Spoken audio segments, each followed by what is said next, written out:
So it's all to play for still. I think so. Do you want to bet against us?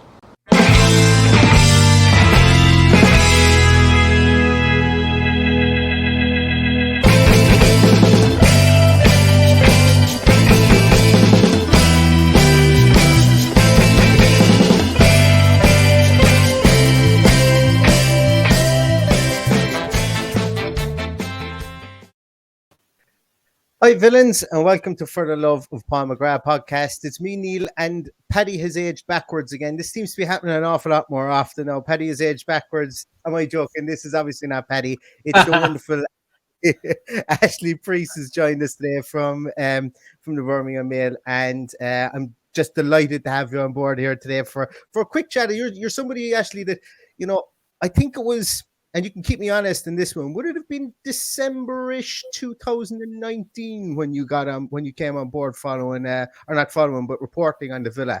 Was it then? Because I've got this vague memory of, this is kind of funny, well, I don't know, do you want to be associated with me having a hangover the first time that one of the first times I heard you, but I was over in London, with a couple of mates, and we'd gone in an absolute wild one the night before, and I woke up next morning and I saw the Claret Blue podcast. I went, oh yeah, I just popped that on. I was lying in bed, and then I went, and that's just, it's one of the first times that I remember hearing you on the actual podcast. But you can keep me honest. Is it since then that you've been with the? No, I think this December 2019 jumps out because that was the month I had my first child, Penny, and I had that in some dramatic circumstances because obviously I was in the press box. Wesley just scored to make it 5-0 in the Carabao Cup against Liverpool. I've had about 80 missed calls. I'm in the Trinity Road stand at this point. Zara, my partner's in labour, and I've totally missed all this. My mates ran down from the top of the Trinity North. He said, "Get out quick! Zara's in labour. The baby's coming. And obviously, Penny weren't due for another month. I'm there, stone faced, like, I've got to finish my play ratings, hang on, and all this. I'm sticking my laptop. Yeah, totally whirlwind of a night. And that was the night when Conor Hurandi and me saying, I scored, not Codger, and all this. Yeah, I'll never forget that night. So that was December 18th, 2019. But I joined the Birmingham Live that summer. So my first taste of the Villa was out in Minnesota with all the American villains and those who travelled there. So I was part of that pre-season. Went over to Leipzig as well. So straight in at the deep end, pre-season tour. Remember them? That's me, one and only one, to be fair. So, yeah, I started then. I jumped on the bandwagon, got lucky. I got chosen for the job. Big Villa fan. The year they got promoted. So, I've only been here for the Dean Smith era. Before that, I was a Villa mad fan in the Holt End. Used to go every week with my old man. He took me down. And, yeah, I was a news reporter before that, at crime scenes, behind police tape and all sorts. So, yeah, got my big chance, and I'm still pinching myself now, mate. I really am. Big Villa fan. I've got the crest on my leg and all sorts. So, yeah, I still pinch myself every day now. It's mad.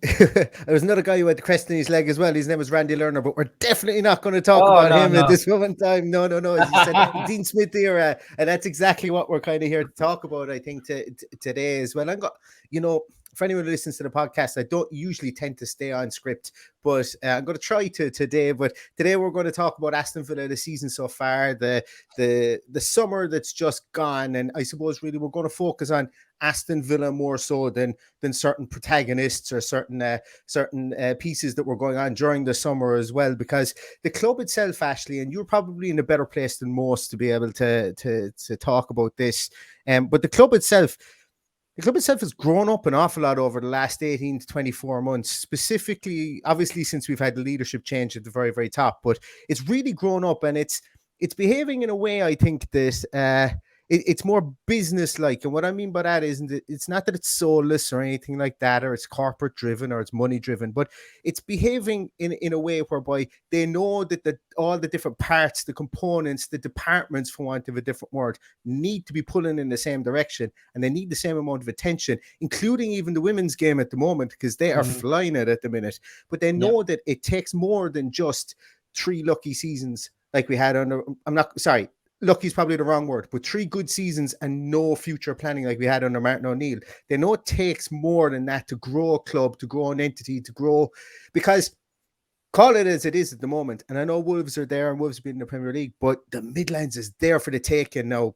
It really is there for the taking. And if you show a small bit of ingenuity, invention, you'll pull fans from everywhere. And I know the tribal and colloquial kind of pockets that are there all right. But like, if you 5 years ago, you wouldn't have seen a Man City jersey walking down the streets here in Ireland. Now they're all over the place. Yeah. People will change. Winning breeds an audience, should I say? And Aston Villa seem to be in more of a position to do this. The only thing they need to do now is start winning regularly. Am I right in saying that, Ashley? Yeah, spot on, mate. I think top to bottom, the academy. I cover the academy as much as I can, and you see the success they're having there as well, and that's going to get better and better. I was down at the Inner City Academy site today in Brookvale. Had a walk around there, spoke to residents, and everyone's buzzing when work starts on that. So top to bottom, Paddy, I think the owners have a big say in all this. The owners, as soon as they come, they wanted to lay the foundations. We want to build £100 million player. It's okay, Grealish is the boy. Can we build another one? Where's the next one? And so we've got a couple in there now. Jacob Ramsey, we'll come to him. I mean, what's he worth now? He's coming on really well. Cameron Archer can't stop scoring lately. So the academy side of things, right from the up, even the lower age groups as well. I think Cole Ramsey, Jacob's brother, a great player, I've been told. So yeah, a lot of good things happening with the women's game as well. They're flying in the WSL. Give them a mention. I think they're just very forward thinking, Villa. I think Christian Purslow, he knows how to run this ship. He's running a tight ship on behalf of the owners. Wes Edens knows what he's doing. The Bucks are the NBA champions. He's mirroring that here. And I mean, the level's hot. The bar's set high, isn't it? You've got to hit these marks, and it's up to Dean Smith now to take us to the next level. I think recruitment's been quite solid ever since last season. Matty Cash, Martinez, wow. Mark Watkins. So everything's right. Everything's going well. The only thing now they need to make that jump now from mid-table into these European places. But the foundations are there, and it can only bode well, Neil. So big pat on the back to the owners, Purslow, Smith, everyone, even from the academy coaches and whatnot. So it's an all-round effort, mate. And I think Villa are an envious club at the moment. And you mentioned about the youth side of things, and I suppose harking back to the days of John Gregory, I suppose really maybe got started under Brian Little. We were churning out players. Yes, they maybe weren't making it into the first team. Everybody remembers like John Gregory started, an Irish guy by the name of John McGrath. He actually only grew up maybe about 15, 20 minutes away from me at home. Yeah. He went on to have a really good career at Burton. There was other good players like Stephen Cook. People might remember him. He was brilliant underage for Villa. Never really kicked on. He was only about 5'1" or 5'2". Bad against him. Yeah, incredible player. Did you? Yeah, in Sunday League, he was tiny. He flicking ball around the head and all sorts. Just scary talent. Yeah, I think Matt Kendrick's going to feature on him.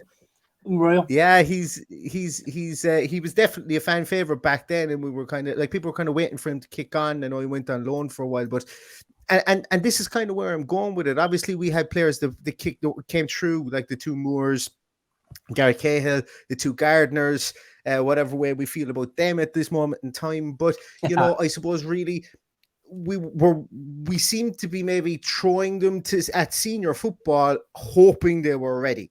And we got years out of Luke Moore. Stephen Moore didn't really stay the course, and maybe there was but things like that happen, I suppose. But what I'm trying to get at here is the youth overhaul that we've had recently, bringing the likes of Harrison, even bringing in scouting, good scouts, getting rid of senior scouts, people who've been here for a while as scouts, and bringing in the likes of like Rob McKenzie and these guys, and maybe moving to a more statistical based overall club focus. Scouting strategy itself.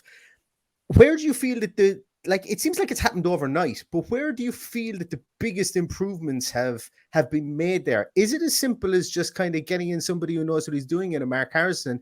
Because Sean Kimberley, who was there previously, I think it was Sean Kimberley who was there previously, he was very highly thought of as well. And maybe was it he put in the seeds and it was a case of just getting somebody to bring this forward? What are your kind of views on that from reporting on the club and maybe hearing things in the halls of Villa Park? Yeah, I think Harrison deserves his plaudits. I think as soon as the owners arrived, they wanted to build an academy hub. We've all been there. Loads of us have been there now. It's really impressive. We've got the stadium there and all sorts. And yeah, I mean, the poached players and coaches and scouts off West Bromwich Albion, haven't they? West Brom have got a good success of nurturing talent. So Villa have promoted from within. They poached a few of them.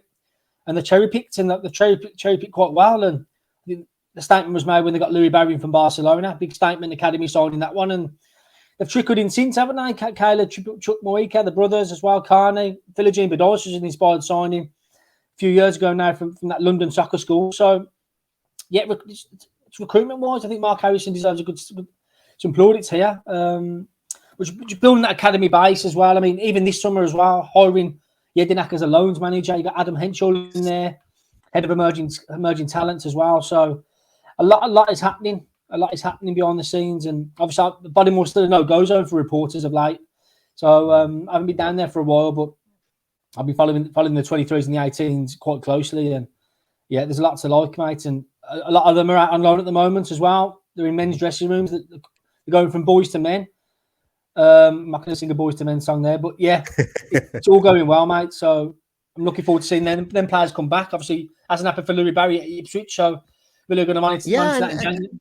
Yeah, and that was something I was actually going to ask you. There's two pieces in that, and I suppose that's one thing I was going to ask you with, like, Louis Barry. I thought he was in a super position there at Ipswich under Paul Cook. Paul Cook managed there in the League of Ireland. He absolutely tore it up. He was like a breath of fresh air in a semi-professional league. Really, you know, he was men amongst boys, just far out, you know, boxing a way higher caliber than anybody else in the league. And then he moved over, of course, and he's been with teams like Wigan and so on. And he's a good manager, but it just doesn't seem to be working for Louis Barry there. And any insight on that? Is there anything that you've heard in it? And I know there's been questions asked, should we pull him back in January, find him maybe a more meal, but maybe drop him down one more level, see if he can score goals for fun. What's the thoughts on Louis Barry? Yeah, I mean, it's been tough going for him. I mean, he's gone to a club that are favourites for promotion. Cook struggled. And then when Barry signed, I think there was only 10, 11 players there. After he signed, I think Cook signed another 10. It's a bloated squad. He signed the likes of Tom Carroll now, Kyle Edwards is in position, Sonny Aluko. So a lot of experienced Football League players. And when results aren't forthcoming, you're not going to turn to an 18-year-old loanee, are you? So that's the issue there. Barry's been out with a tough abscess as well. So he's finding his feet. He's loving it there. Don't get me wrong. He's well into the dressing room and he's loving the environment, but he's not getting the minutes. So that'll be addressed in January. He's out the England under 19 setup now as well, which was gutting for him. I mean, he could still play for Ireland, you know, Neil, if he wanted to. But yeah, I think we'll look at that in January, and I think there is a plan B in place for a League Two side. I don't know who they are yet, but a League Two side will come in and he'll play minutes. Ken Kessler, he's doing really well at Swindon. Yeah. So Brad Young's down in League Two, doing okay at Carlisle. Got a couple of goals, but they've just changed manager now. So it was all part of this learning experience. I'm sure it wasn't playing entirely for Grealish when he was at Notts County. They was in a relegation battle, so they were struggling for results, and Grealish come up with the odd bit of brilliance. So, yeah, part of the learning curve, part of the game, and I'll come back much, much better. So I'm looking forward to seeing them next summer. And you mentioned about Jedinak as well, and I suppose just going back to when I prefaced this topic was that I think for me is one of the biggest pieces that is underlooked. The fact that we have a loans manager, the fact that we're talking about whether is this the right loan for this kid, is like that's an evolution of a discussion between a fan base as well, because you know, beforehand we would be like, oh yeah, sure, he's blooder, but at least he's training and he's getting kicked by whatever centre half is there. I know I can't remember any of the Ipswich centre halves. There was a guy by the name of Luke Chambers, I think, was there for years, and I'm sure he would kick people up into the air, and it was all about kind of taking your licks and learning from big boys. But now we're kind of talking. Now we've got that kind of player welfare situation in place with Millie Jedinak. The fact that if this isn't working out, we're going to haul you back. We're going to find somewhere that's going to be advantageous to us. We're going to cherry pick essentially what clubs we can go to. And Millie Jedinak, while he's a big name, and obviously we love him for what he did in that short period of time with Aston Villa, and the fact he's ingratiated himself into the actual club by coming back into the backroom team and staying here and stepping up during that when Dean Smith was out with COVID, and helping to coach the team and so on. That's lovely to see, and it's an evolution of the Aston Villa kind of family itself. The fact we're getting old players to come back like Boateng and Mark Delaney, and that's what good teams do. United did it, Liverpool did it, and it's a good way of keeping the ethos, and I suppose keeping the ethos is the right word I think I'm looking for, of number one, how to be a footballer, and number two, of the club going. But we mentioned as well that Jacob Ramsey has been probably look, I know everyone wants to talk about Carney and Louis Barry, but Jacob Ramsey is the jewel of the crown so far in what we've produced. Talk to me a little bit about him. Like, why is this a guy that's just worked really hard and put his nose in front of Dean Smith, or is this somebody that has been earmarked from through the whole way up? I think it's the former there, like you say. He's put himself in front of Dean Smith. Look at me now, I'm a Premier League player. Dean Smith likes him. Obviously, he chucked him on for his debut against West Brom when we lost in the Championship. He gave him a baptism of the fire, as we call it. But listen, Jacob, great kid. I really noticed the difference over pre-season. Much bigger stature. He must have worked on it in the gym a lot over the summer. He's an athlete now, proper. So he's only 20 as well, Neil. His breakthrough season last season. He's got his debut at Fulham. He nudged Conor Hourihane out the team, and then the rest is history. He's playing against the big boys, and he's been trusted to do so as well. So this season, I think he started really well in there. I think with the 3 suits him. He just wants more goals and assists, and so yeah, I've been really impressed with him. He's obviously highly thought of at Villa. I think he's on a big contract as soon as he come back from Doncaster after that stint as well. So really highly thought of. I spoke to Lee Carsley last week, the 21's boss, about him. I said, so why have you called him up then? I mean, has he impressed you? What have you liked? He said, I've known Jacob for years. I had him at the 20s and 19s. I mean, I like his attitude. I like him physically. He's raving about him, to be fair. He's raving about Aaron Ramsey as well, who was called up to the 21s last month. For Jacob's replacement. And Aaron's coming on leaps and bounds. He scored 2 for the 19s last week in Marbella. He's really highly thought of as well. So he didn't really impress over pre-season too much because he was given good chances, Aaron Ramsey was, but he's still so young, 18, coming into it now. So I think he'll have a big future at Villa. To the majority, Aaron's the better one. So they say, but listen, the 2 completely different players. And yeah, 2 brothers, Ramseys, grew up not far from me down the road here in Great Bar, and they're doing really well. That's what I want to see. So hopefully they kick on a new gear now, Jacob as well, and get his first goal on the board. I think that'll give him a world of confidence. Yeah, it's and look, no matter where you are in the world, obviously me being here in Ireland, you know, there's something about someone who comes up through the academy, and that's why we've spent such a long time talking about this at the start. We all love our own, you know, and when somebody kind of it's harder to say goodbye to them as well if they do leave, but if they go on to become club legends, you know, every team needs it. You see it with United.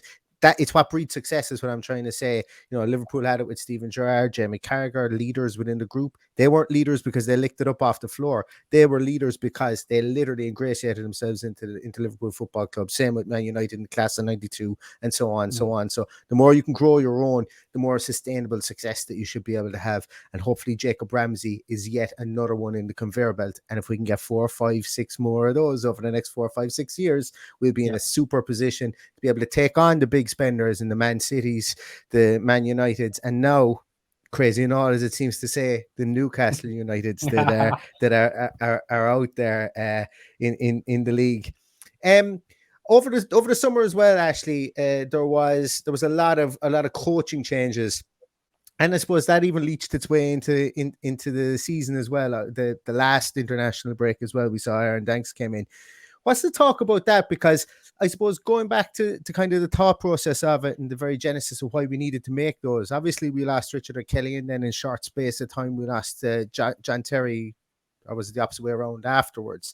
I'm not going to say was there a sense of I didn't panic about it. I always thought that it was something that was going to happen anyway, that it was a prescribed thing. It was just a case of finding the right time for it to happen. But what was kind of the feeling? Did any of those catch you by surprise?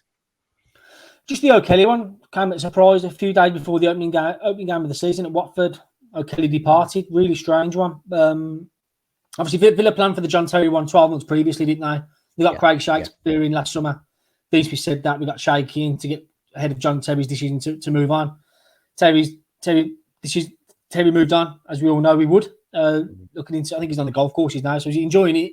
Fair play to him, but he's going to go into management one day, so that's fine. Good servant. He helped that defence out brilliantly. I think he's helped develop Mings, Constant, Horse, and others. So we thank JT for that. But obviously, Craig Shakespeare, he's a more experience in that role, and he's Dean Smith's lieutenant, as it were. As for the O'Kelly one, yeah, very strange. I think O'Kelly could have gone a few weeks earlier.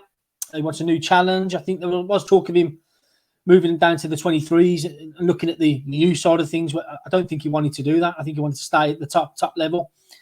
So yeah, he's moving on to pastures new. I expect him to get a new club soon. I can't see him coming out of coaching. He lives and breathes the game. So very infectious character, Richard O'Kelly, and a key part of Villa's success. So let's not forget about that. So he moved on. He was the attacking coach, as it were, and obviously Villa Aaron Danksy. He was the top candidate. Dean Smith watching for a while. I think he's from Solihull anyway. Dean Smith knows his background inside out, having worked with the FA. And he went to Anderlecht as well, alongside Company and Craig Bellamy. So very experienced coach, despite he looks about mid-20s, doesn't he, Aaron Danks? So, yeah, very good. He's got a big job on his hands now to get the best out of Ings and Watkins and the attacking players. But it's one he'll relish and he'll develop as well. So, yeah, some good additions over the summer. None more so, though. Austin McPhee now. I think that's just a masterstroke for me. I think they've added a string to their bow, Villa.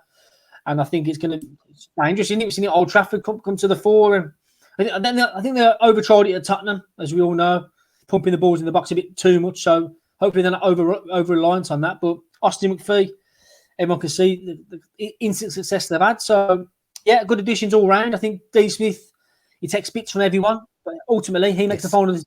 You see him on the touchline. He calls you up. He's in the conversation with 2-3 coaches. He goes, okay. Then he makes his decision. So he takes information on board, Smith, and he's the one that deploys it. So very good coaching. Sets up Neil Cutler as well, big character. I've seen him underneath the Old Trafford passage as well as I walked out. I haven't met Neil before, but I said, congratulations on the big win. He said, nice one, Ash. And yeah, I mean, he's working with a top-class goalkeepers. Oh, yeah, he's a huge man, yeah, Neil. Huge. He could be a wrestler, like if he could. 2 weeks training, and I think you could see him in a wrestling ring. He's just a physical mountain of a man. Like he's But, really good though, man. And coaching. And he well thought of as a goalkeeper coach. And once again, we poached him. We poached him from close, from in and around our own doorstep as well. That. You know, so and that's what I like about the club. That the club are calculated. They seem to be calculated in everything. It's not a case of and I suppose, look, you will see it in the transfer market where we mightn't get target number 1, but we might get target number 2 or whatever. But gone are the days, I suppose, of, and I think this was more so a Premier League thing where you just trust so much at the wall and you'd hope one of them turn out to be good. There's a thought process brought in by the owners, brought in by Dean Smith as well, because Dean Smith is the only constant that we've had from a footballing side of view. Yes, we've got a new director of football in Johan Lang, and I do think he's kind of upped the game of the thought process and the processes in general, I suppose, really within the club. But that kind of calculated manner, you mentioned that, you know, we found Danks. Danks was our number 1 target. We got him from Anderlecht. He's well thought of in the FA, brought him back to England, and now let's see what he can do. We did that with McPhee. Calculated, went out. We need a set piece coach. On this podcast, listeners of the podcast will remember, probably because they still haven't finished talking to their psychotherapist about it, but I said that I would sing a song if we ever scored from a corner again. And then I'd say it took about 15 weeks for us to score, but we did. I think it was the second last game of last season. And then I had to sing it. I sang Sweet Caroline on the podcast, but I'm sure people don't want to be reminded of that one. But it was, I think that is definitely an area. And that's one of the things I love about Dean Smith is the growth mindset that he has. He's able to put his hand up, and there's so many top managers in this game that have that bravado and they have that I'm right regardless mentality. Whereas Dean Smith says, I'm not good at this area. You're good at this area. Tell me how to be good, or you tell me what I need to know about this, and we make the decision together. That's just modern management. That's how you'd manage it. And I might go back to, it's like a business. That's how the biggest businesses are run. It's all done departmentally, and there's kind of co-decision making, and I absolutely love that. But can you? I suppose the next thing, really, the next evolution of that is the performances on the field, Ashley. And we've obviously had a tumultuous kind of start to the season in a lot of ways. There seems to have been a talking point going into every single part of the game of the season this year. Probably the only talking point wasn't well, I suppose it was, would Courtney Hawes keep his position between the United game and the Spurs game? But the performances have been there. Take out the first game of the season. The performances have been there. And what do you see the evolution of the performance, or what's your feeling on the evolution of the performances? And I suppose more so the squad fitting into the tactic that we have here. Is it a tactic that's here to stay, or is it a tactic that's going to be deployed when it's needed? What's the thoughts on that? Very interesting, like you say. I've been asked about the team for Wolves at the weekend, and I can't see Smith abandoning the 3-5-2 just yet. I think he's going to stick with that, especially with Bailey being touch and go whether to start or coming on. So, a lot of interesting dynamics to this one now. I'd love to tap into Smith's thinking on this, but I think he did say to me, horses for courses, we'll change it as and when we need it. But he was reluctant to at Tottenham, wasn't he, after the win at Old Trafford? And I think he'd be reluctant to again. I can't see him taking Ings out of the team just yet. He told me Watkins won't play out wide for me. He's just our central striker, so he'll stick with the pair of them. But I think he wants something exciting. It's in the roof come off the place against Everton. Bailey doing his bits, coming on, Cash scoring, and Villa came on strong, and that's what Smith wants. I think Smith wants a forward-thinking, really exciting, go full throttle to get that win, and when they're on top, score and punish the team. So, yeah. I think Smith wants Villa to be more dominant and score, take the chances when they get them. Just how you fit these players in. Bertrand Traore, Leon Bailey. Where's it?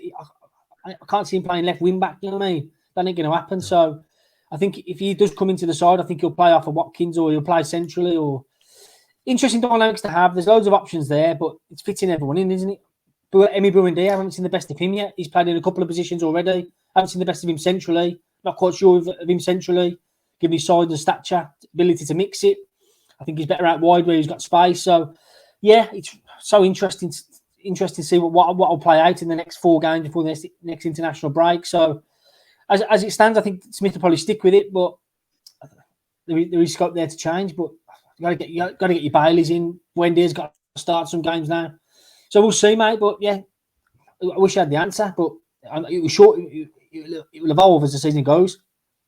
And I think that's the interesting. I think the fact that we don't know whether he's going to go 4-2-3-1 or 3-5-2, in the past that would have been a negative, but I think it's probably a positive because we know the 4-2-3-1 works when it works against certain teams, and we can get it to work. There's a game plan, a blueprint there to get it to work. Like, because we saw that last season, even without Jack Grealish, there's still a game plan, and we always have this because biggest criticism was last year, no plan B, only plays the same 11 players, never makes substitutions. Still gets criticized for not making substitutions now. But then again, look, it's incremental improvements. I personally don't get as hung up in the substitutions as much as other people, but it's a valid criticism, I would say.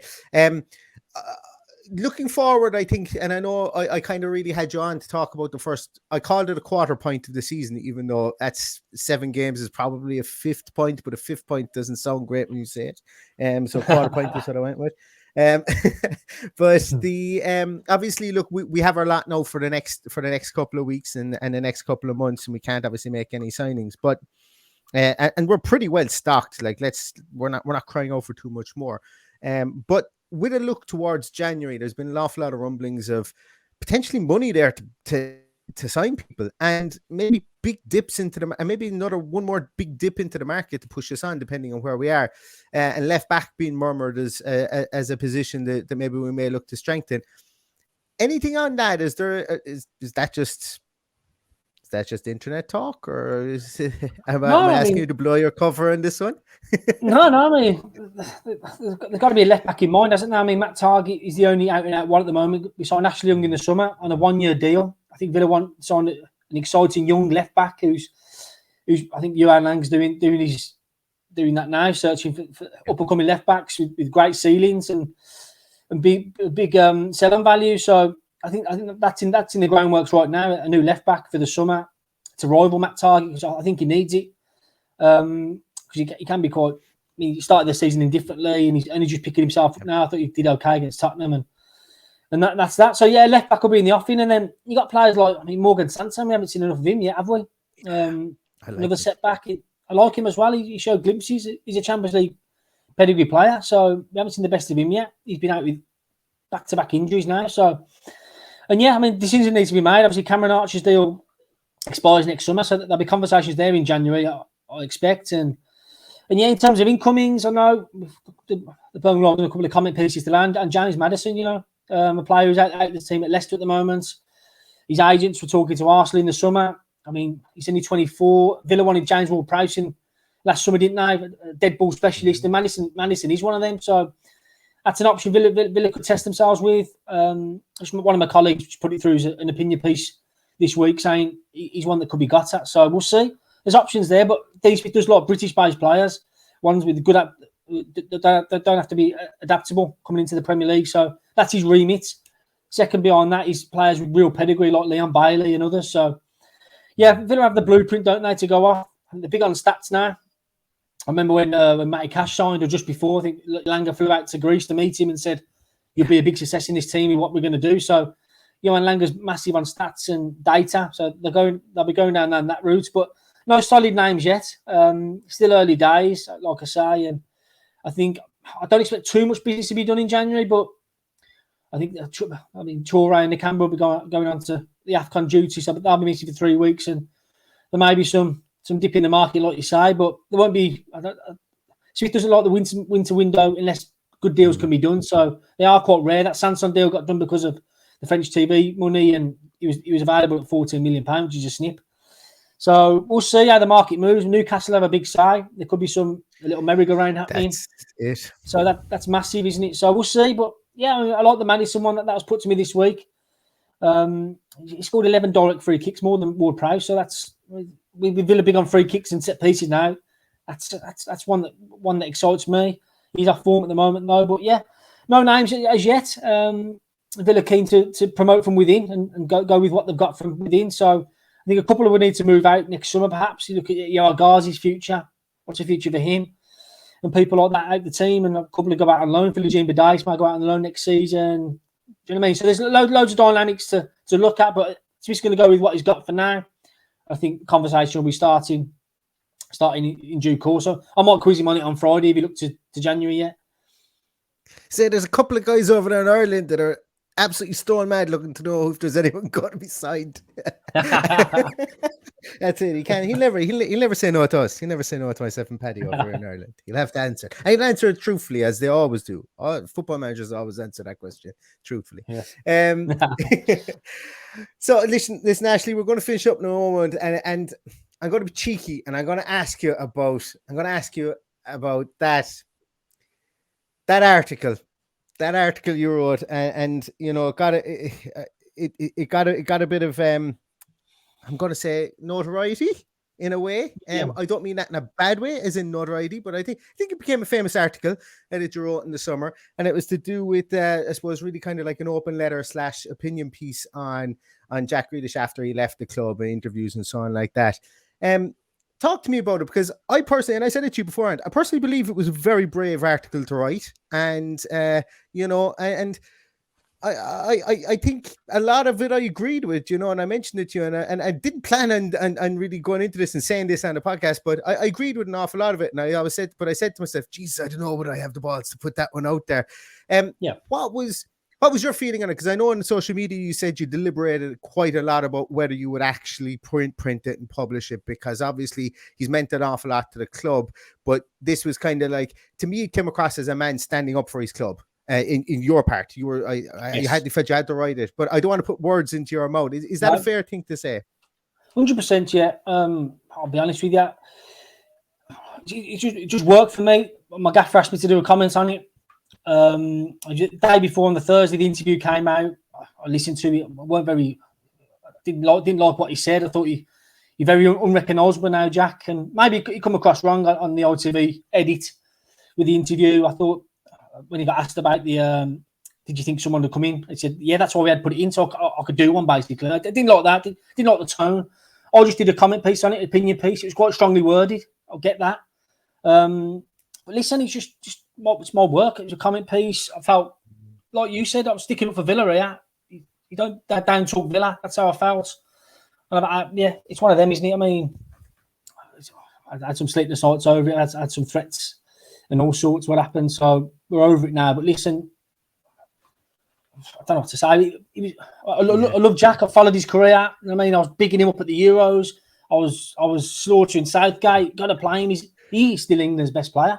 Last night we seen that. He's England's best player. Absolutely. End of. Yeah. So no others can see it. I'm banging the Grealish drum constantly. And the reason why it hurt me, because I got on with his family really well. I got on in with his dad really well, and it hurt me because I've hurt them now, and that hurt me a little bit. But just business from my end. I didn't want it to blow up the way it did. It's not my intention. Just my work. That's for my opinion on it. I was strong on it because I'm strong on Villa. I'm big on Villa. And I thought that injury lacked respect, and I said it. Take it with a pinch of salt, but he obviously bit. I didn't mean to bite. He commented back, slagged me off. Okay, all right, I'll take it on the chin, but it's one of them, mate. I didn't want to do it. Like you said, I didn't want to do it because I knew I'd probably overfill my emotions, but that's my heart on my sleeve. That's who I am. If you meet me, I'm honest. I'm brutal. I'm honest with you. Yeah. So it's one of them, mate. Yeah. Do I look back and regret it now? Probably a little bit, but listen, I stuck for what I believe in. I backed the club. I was good to see him leave, obviously. I mean, I said all summer I think he'd stay. It was such a difficult decision for him and his family, totally. And yeah, it's one of them, mate, and just bringing it back now. You know what I mean? Bringing back some emotion like, for that time, and I should get a life really. But yeah, listen.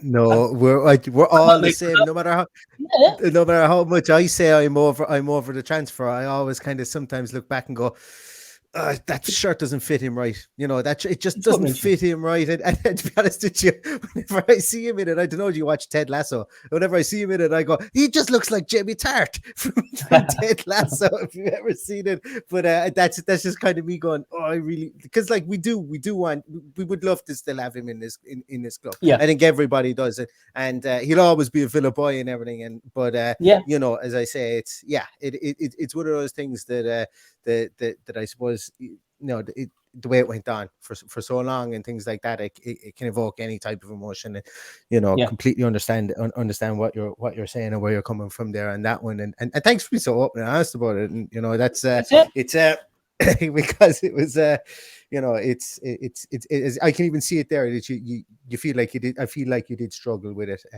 When you were writing this, aftermath. But yeah, it's my opinion piece. I said what I said. Yeah.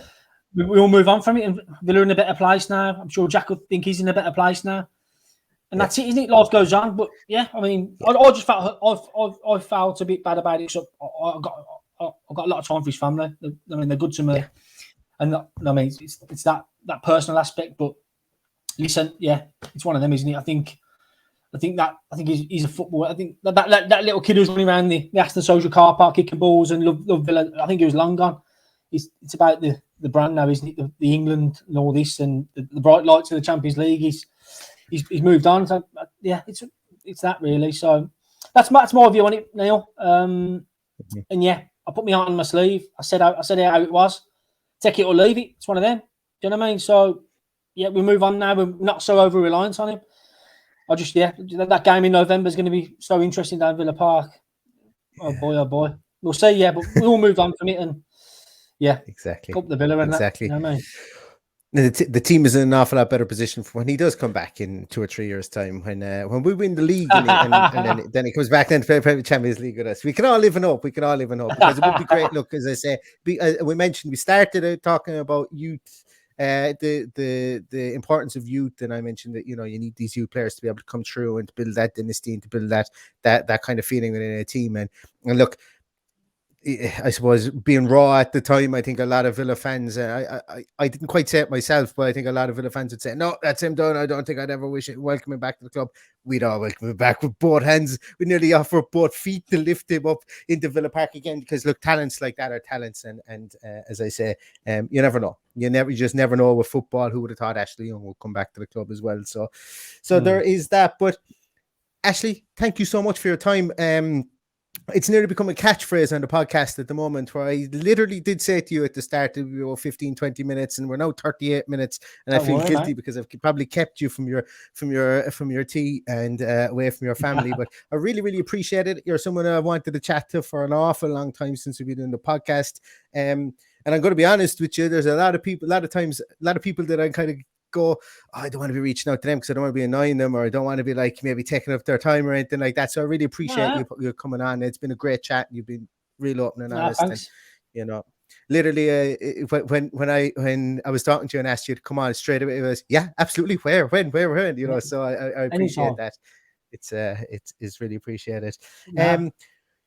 you might bump into Paddy. Well, Paddy, I was hoping Paddy was going to be here tonight, but he's actually going over to the game, to the Wolves game at the weekend. Brilliant. And it's going to be his first time back in Villa Park since the.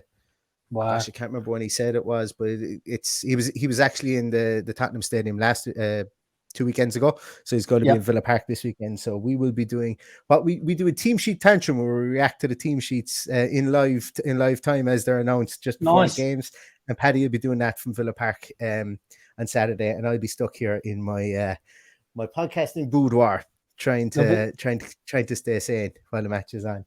But you might bump into him if you see a guy who looks a small bit like the character at the start of this podcast that doesn't have the beard. You'll know who he is. But Ashley, thank you so much. Really, really appreciate it. Thanks a million for popping on, and I wish you all the best in everything you do. And I'm sure we'll be chatting to you again. Yeah, anytime, Neil. Thanks for the invite, mate. Anytime, mate. Nice one. Excellent. Thanks so much to everybody for listening. Thanks so much to everybody for watching. As I said, we will be back later on in the week. We'll probably have a Wolves preview. We'll have our team sheet tantrum, and then we'll have our review afterwards. Here's to a win at the weekend against Wolves. Be nice to get one over a crowd from not next door, but over the road, we'll call them. I don't think it's much of a rivalry, but I'm sure there's probably a whole podcast to be had on that, Ashley, especially for people who are living in and around the Birmingham area. But we don't really classify it as a rivalry here, but we'll take what we can get since they're the only ones close enough to us in the Premier League. But once again, thanks so much, everybody, for listening and for watching. And all that's left to say is up the Villa. Up the Villa.